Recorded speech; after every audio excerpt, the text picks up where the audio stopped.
Our planet Earth has some of the most breathtaking landscapes, a world of staggering beauty and endless variety.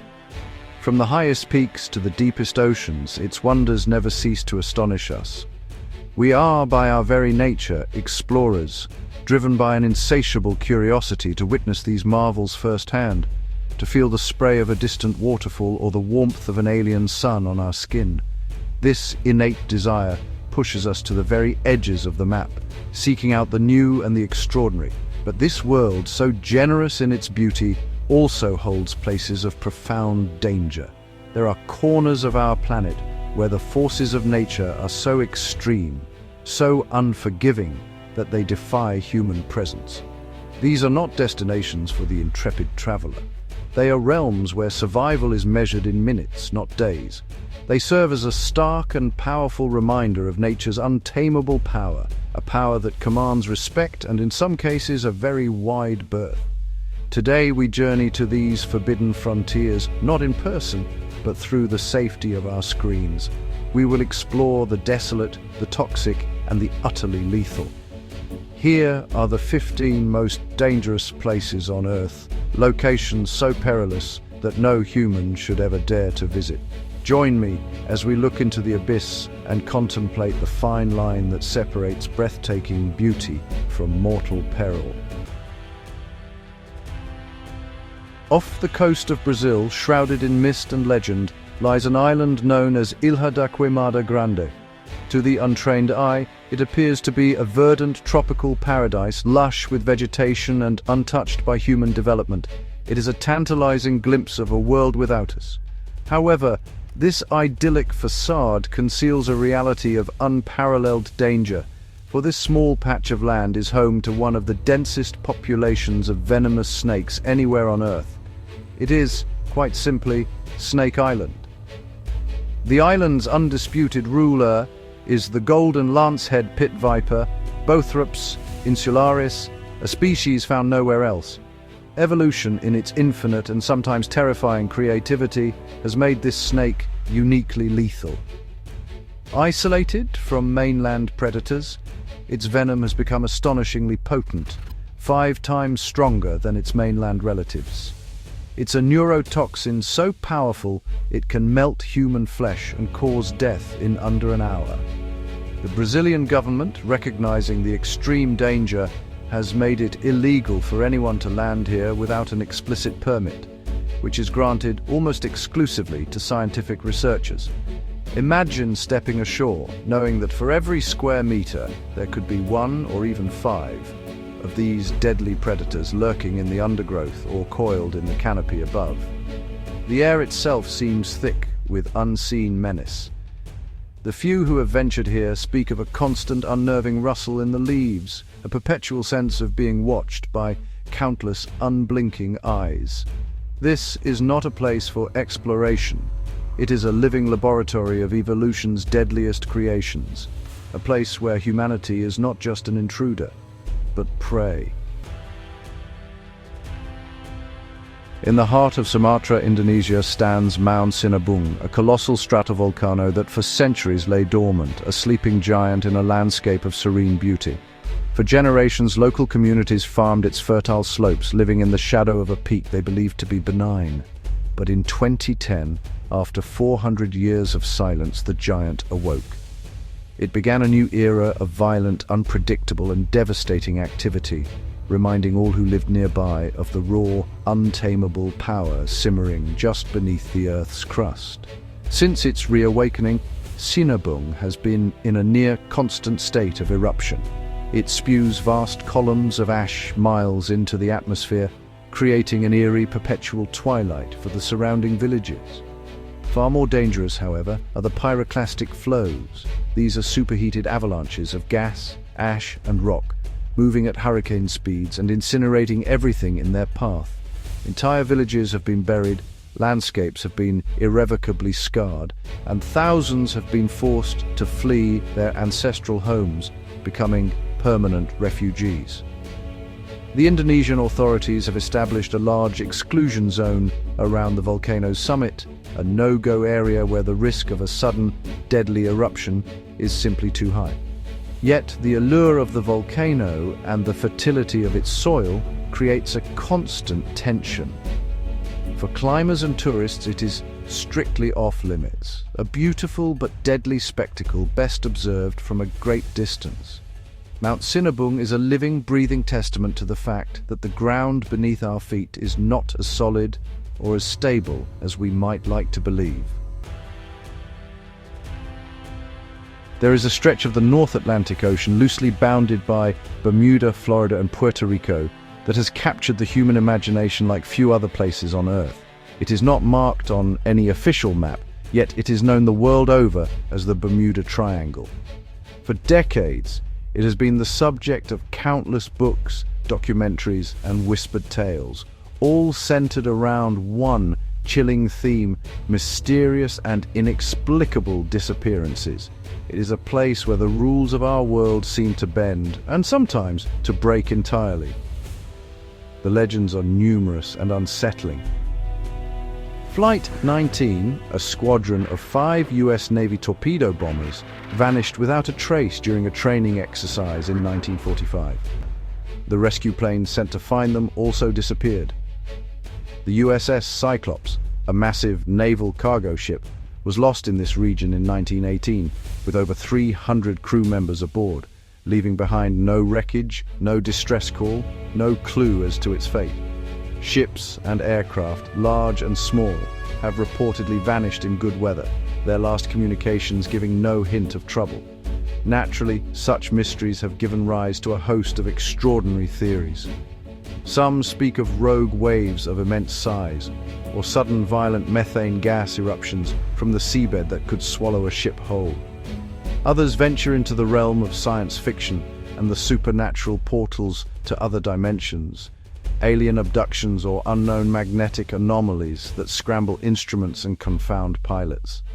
While scientists offer more rational explanations, the allure of the unknown persists, making the Bermuda Triangle a place of enduring and perhaps eternal mystery. In the stark, arid landscape of northern Tanzania lies a body of water so alien it seems to belong on another planet. This is Lake Natron. Its surface often shimmers with a haunting, blood-red hue, a result of the salt-loving microorganisms that thrive in its unique chemistry. This strange beauty, however, masks a deadly secret. The lake is one of the most caustic bodies of water in the world, a hyper-alkaline trap for any creature not adapted to its extreme conditions. The water of Lake Natron is saturated with sodium carbonate and other minerals that flow in from the surrounding hills and the nearby Oldoinho Lengai volcano. Its pH can reach levels as high as 10.5, almost as alkaline as ammonia. For most animals, contact with this water is fatal. Birds that crash into its deceptively placid surface are subjected to a bizarre and macabre form of preservation. The high concentration of sodium carbonate acts like a natural embalming fluid, calcifying their bodies. The result is a shoreline littered with stone-like statues of birds and bats, preserved in the exact poses they held at the moment of their death. It is a haunting, natural museum of the unfortunate. Photographers who have documented this phenomenon describe a silent, ghostly menagerie along the water's edge. Only a few species, like the lesser flamingo, have adapted to breed on the lake's salt islands, away from predators. For all others, Lake Natron is a beautiful but lethal end. Within the vast expanse of the Mojave Desert in California lies a place whose name is not hyperbole, but a stark warning: Death Valley. It is a land of superlatives, a place of extreme and relentless hostility to life. It holds the record for the highest air temperature ever reliably recorded on Earth, a staggering 56.7 degrees Celsius, or 134 degrees Fahrenheit. This is not a dry, pleasant heat. It is an oppressive, suffocating blanket that drains the body of moisture with terrifying speed. The valley floor sits nearly 300 feet below sea level, a basin surrounded by high, steep mountain ranges. This unique geography traps the hot air, allowing it to be heated further by the relentless sun, and the heat radiating from the parched earth and rocks. The sun beats down with an intensity that can cause second-degree burns on exposed skin. Water is almost non-existent, and any that appears quickly evaporates, leaving behind vast, shimmering salt flats that stretch to the horizon, creating mirages that have tormented thirsty travelers for centuries. To be stranded here is a death sentence. The human body simply cannot cope with such conditions for long. Dehydration and heat stroke can set in with alarming rapidity. Even with supplies, a vehicle breakdown can quickly escalate into a life-or-death situation. It is a landscape stripped bare, revealing the raw geological bones of the planet. Death Valley is a powerful, humbling reminder that even on our own continent, there are places where nature's power is absolute and human frailty is laid bare. If there is a place on Earth that resembles the popular conception of hell, it is surely the Danakil Depression, a vast desert stretching across parts of Ethiopia, Eritrea, and Djibouti. It is one of the lowest, driest, and hottest places on the planet. Here, the Earth's crust is thin, stretched and torn by the separation of three tectonic plates. This geological turmoil creates a landscape that is both breathtakingly bizarre and profoundly inhospitable, a true hell on Earth. Temperatures in the Danakil regularly soar above 50 degrees Celsius or 122 degrees Fahrenheit, but it is the ground itself that seethes with activity. The desert is pocked with active volcanoes, bubbling lava lakes, and vast fields of hydrothermal vents. These vents spew out a cocktail of toxic gases, primarily sulfur and chlorine, which stain the ground in vibrant psychedelic shades of yellow, green, and orange. The air is thick with the acrid smell of sulfur, and the ground can be treacherously thin over boiling water. This is a world born of fire and brimstone. The few people who live here, the Afar people, have adapted over millennia to this brutal environment, harvesting salt from the vast plains in a tradition that has changed little over centuries. For any outsider, however, this land is an immediate and constant threat. The combination of extreme heat, toxic air, and volatile geology makes the Danakil Desert one of the most extreme and dangerous environments our planet has to offer. Tucked away on the remote Kamchatka Peninsula in Russia's Far East, near the famous Valley of Geysers, lies a place with a far more sinister reputation. It's known locally as Dolina Smrti, the Valley of Death. This small, seemingly innocuous valley, just 2 kilometers long, has become infamous as an animal graveyard. For reasons that remained a mystery for years, any animal that wanders into this basin seems to perish quickly and inexplicably, leaving behind a chilling tableau of death. Hunters and local rangers first documented the phenomenon, reporting finds of dozens of dead animals, from large bears and wolves to smaller foxes and birds, all clustered at the valley's base. There were no visible signs of struggle, no wounds, no evidence of predation. The animals simply appeared to have laid down and died. Early theories ranged from local legends to unknown diseases. But the truth, when discovered by scientists, was just as unsettling. The valley is a natural death trap. The valley acts as a basin for a deadly cocktail of volcanic gases, primarily hydrogen sulfide and carbon dioxide, which seep from fissures in the ground. These gases are heavier than air, and on calm, windless days they accumulate in the low-lying area, creating an invisible, odorless, and lethal pool of poison. Animals wandering in to forage or seek shelter are quickly overcome, suffocating without even realizing the danger. It is a silent, efficient killer, a stark reminder that some of the greatest dangers in nature are the ones we cannot see. Spanning from the glacial peaks of the Andes down into the tropical rainforests of the Amazon basin, Madidi National Park in Bolivia is one of the most biodiverse places on the planet. It's a stunning mosaic of ecosystems, a vibrant, sprawling wilderness that teems with life in every conceivable form. This incredible richness, however, comes with a hidden price. Within this lush paradise lurks a staggering array of dangers, making it a place where every step must be taken with extreme caution. The park is home to some of the most aggressive and venomous creatures in South America. Jaguars and pumas, the apex predators of the forest, stalk the undergrowth. Countless species of snakes, including the notoriously deadly fer-de-lance, lie in wait. But the danger is not just from large animals. The forest floor is crawling with venomous spiders, scorpions, and giant centipedes. Even the insects pose a threat with parasitic species that can cause debilitating diseases. And the danger is not limited to the fauna. The flora of Madidi is equally treacherous. Many of the plants are toxic if touched or ingested. One innocuous-looking plant, known locally as the mimi, can cause severe rashes, itching, and dizziness with the slightest contact. Fungi release toxic spores, and even a small cut or scratch can become dangerously infected in the humid, bacteria-rich environment. To enter Madidi without an experienced local guide is to court disaster. For in this beautiful but deadly garden, everything is fighting for survival. Deep beneath the Chihuahuan Desert in Mexico lies a geological wonder that defies belief. A subterranean cavern that seems like a fantasy landscape brought to life. This is the Cave of Crystals, or Cueva de los Cristales, connected to the Nika mine. The chamber is filled with colossal gypsum crystals, some of the largest ever found on Earth. These translucent, milky white beams, some reaching over 11 meters in length and weighing up to 55 tons, crisscross the cave in a breathtaking, chaotic display.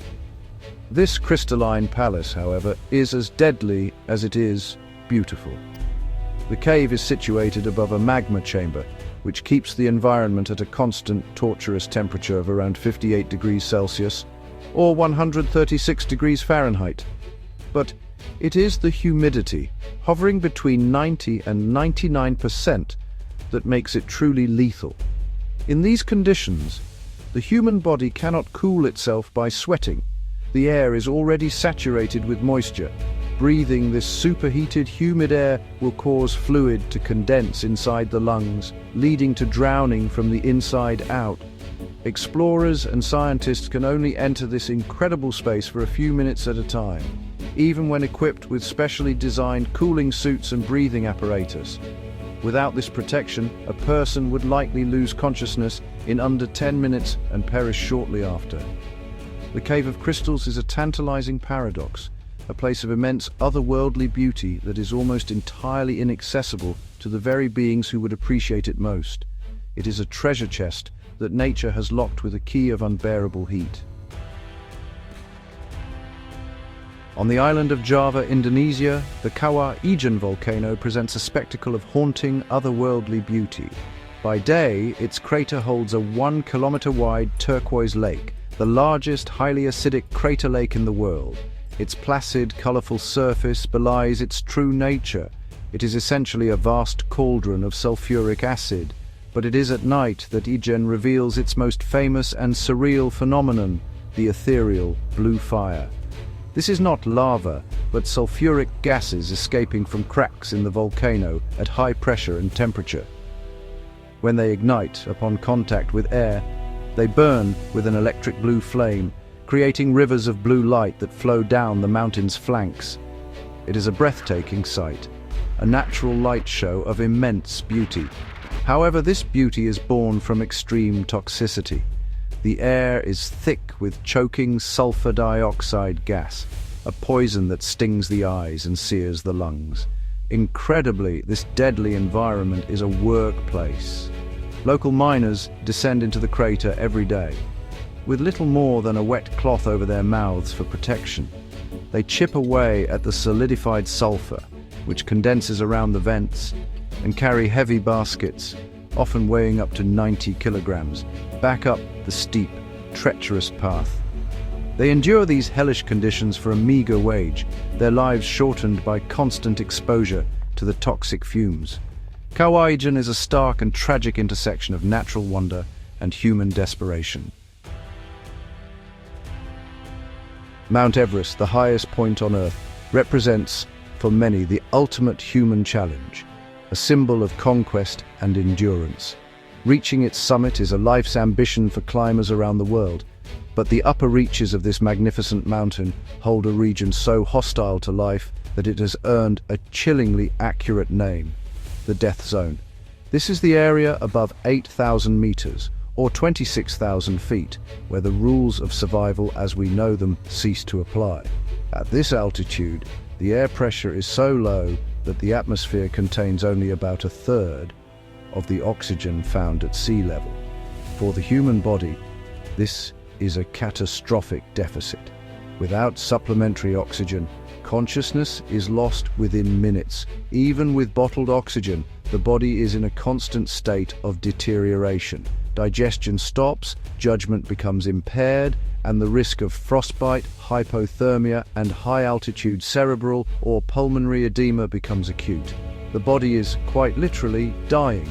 The landscape itself is a vertical sheet of ice and rock, battered by hurricane-force winds and subject to sudden, violent storms. Temperatures can plummet to -60 degrees Celsius. The path to the summit is littered with the bodies of climbers who have perished frozen in time, serving as grim markers for those who follow. The Death Zone is the ultimate test of human limits, a place where the ambition to stand on top of the world is a gamble played against the absolute certainty of death. On March 11, 2011, a massive earthquake and subsequent tsunami struck the coast of Japan, leading to a catastrophic failure at the Fukushima Daiichi nuclear power plant. It was one of the worst nuclear disasters in history, releasing vast amounts of radioactive material into the surrounding environment. In the aftermath, the Japanese government established a large exclusion zone, evacuating over 150,000 residents and sealing off an entire region from the outside world. Today, this zone remains a silent, eerie testament to the disaster. Towns and cities stand empty, frozen in the moment of their abandonment. Cars sit in driveways, overgrown with weeds. Bicycles lie where they were dropped. Schoolrooms contain books still open on desks. It is a modern-day Pompeii, but the destructive force here is not ash, but an invisible, insidious poison radiation. Levels of radioactive cesium and other dangerous isotopes remain dangerously high in many areas, particularly in the forests and hills. Nature is slowly reclaiming these empty spaces. Wild boars roam the deserted streets, and vegetation cracks through the asphalt. But this is not a healthy ecosystem. The radiation has been absorbed into the soil, the plants, and the animals, working its way up the food chain. For humans, long-term exposure would be extremely hazardous, significantly increasing the risk of cancer and other illnesses. The Fukushima exclusion zone is a haunting reminder of the long and devastating legacy of nuclear power when things go catastrophically wrong. The name Chernobyl has become synonymous with nuclear catastrophe. The 1986 disaster at the Chernobyl nuclear power plant in Ukraine was a pivotal event of the 20th century, spewing a plume of radioactive fallout across Europe and rendering a vast area of land uninhabitable for thousands of years. The nearby city of Pripyat, built to house the plant's workers and their families, was evacuated in a matter of hours and remains a ghost city, a chilling monument to the accident. The 30-kilometer exclusion zone surrounding the plant is one of the most radioactively contaminated places on Earth. While radiation levels have decreased in some areas, allowing for short, controlled tours, many hotspots remain lethally dangerous. The infamous Red Forest, where pine trees turned a ginger-brown color and died after absorbing massive doses of radiation, is still highly contaminated. The soil, water, and everything within the zone are imbued with an invisible threat that will persist for generations. Despite the danger, or perhaps because of it, the zone has become a unique and unintentional wildlife sanctuary. With humans gone, populations of wolves, wild boar, and even the rare Przewalski's horse have thrived. It is a paradoxical wilderness, teeming with life yet saturated with poison. Visiting Chernobyl is a deeply sobering experience. a journey into a landscape defined by human failure and a powerful, enduring warning about the terrifying permanence of nuclear contamination. In the Bay of Bengal lies a small forested island that is, for all intents and purposes, a world apart from our own. This is North Sentinel Island, home to the Sentinelese, one of the last uncontacted peoples on Earth. For an estimated 60,000 years they have lived in complete isolation, resisting all attempts at contact from the outside world. This is not a place of natural danger in the conventional sense. The island itself is a tropical paradise. The danger comes from its people and our potential danger to them. The Sentinelese have made their intentions unequivocally clear. Any attempt to approach the island, whether by boat or by helicopter, is met with a volley of arrows and spears. They are fiercely protective of their home and their way of life, and view all outsiders as a threat. Numerous encounters over the years have ended in violence and death for those who dared to get too close. They are not being pointlessly hostile. They are defending themselves against a world they do not know and do not wish to know. The Indian government, recognizing the tribe's right to self-determination and the immense danger of contact, has declared it illegal to go within 5 nautical miles of the island. The danger is twofold. Not only are outsiders at risk from the Sentinelese, but the Sentinelese are at extreme risk from us. They have no immunity to common diseases like the flu or measles, and contact could trigger an epidemic that would wipe them out. North Sentinel Island is a precious, fragile bubble of human history that must be left completely and utterly alone. In the middle of the vast Karakum Desert in Turkmenistan, there is a site so fiery and apocalyptic that it has earned the nickname the Door to Hell. This is the Darvaza gas crater, a cavernous hole in the earth, 70 meters wide and 30 meters deep, from which flames have been erupting continuously for decades. It is a man-made disaster turned into a permanent blazing spectacle, a wound in the planet's skin that refuses to heal. The story begins in 1971 when Soviet geologists, believing they had found a substantial oil field, began drilling. The ground beneath their rig, however, was a massive pocket of natural gas, which promptly collapsed, swallowing their equipment and creating the crater. Fearing the release of poisonous methane gas into the nearby area, the geologists made a fateful decision. They decided to light it on fire, expecting it to burn out in a few weeks. More than 50 years later, it is still burning.